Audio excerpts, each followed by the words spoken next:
Donald J. Trump is a narcissistic, racist dictator who wants to take my rights away as a gay man. Well, at least that's what I was led to believe. And now that I've woken up from the Democratic spell, I know it's the farthest thing from the truth. Because see, when I was a Democrat, I believed anything that was fed to me by the news. The last thing that I would do is my own research.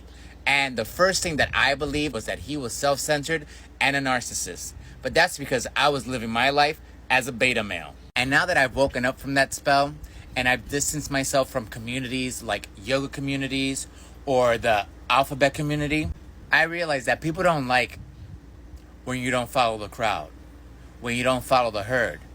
And not only that, they don't like when you have a strong point of view and you're a boss. And if you don't agree with their opinions, they want to make you seem like the bad guy. And I realize now that somebody with a strong opinion who has a strong background in what they do and is successful is looked at as a threat by those who like being told what to do. President Trump isn't a narcissist. He's a leader with a vision, and he does not surrender to what people want him to be or act like. Number 2, Trump is a racist. Now this I bought into, and I have to ask myself, Rigo, how can you buy into this when you grew up in New York City? Any stop that you get off in New York, you're going to see a Trump building. And now when I think about this, I go, Rigo, not once in the 80s, the 90s, or early 2000s did you ever hear about Trump being a racist, and you grew up in his city. Not only that, but how about all those years that we watched The Apprentice on TV? He wasn't racist then. And not to mention the fact that he's dated black women. Oh yes, he has. He only became a racist while he was running for president and during his presidency. And I believed it. I bought into it. I didn't think about it twice. And I realized that the one who was being a racist was right over here. The ones that were being racist were the ones on the left. But when you're under that leftist spell, you don't see it that way. You see what you're saying as the truth, even though you're the one coming off as a racist. And you just don't, you're so oblivious to it. It's crazy. So yes, I know that President Trump is the furthest thing from a racist. Now, being a dictator, when I tell you guys that this had a grip on me and the fear that I had over this topic, you wouldn't even believe me. I was petrified that President Trump, and mind you, I would never call him President Trump. Oh no, I did not respect him in that way. I had such a level of disrespect for him that I would just call him Trump.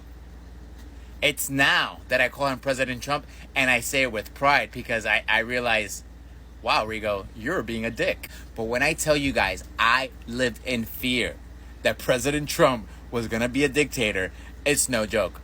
And now I look at that and I'm like, what the was wrong with you, Rigo? I know that's the farthest thing from the truth.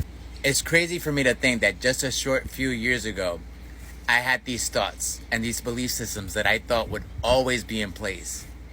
And I'm so happy that I woke up from that miserable spell they had me under. Because really, now that I look at it, I felt like I was a slave.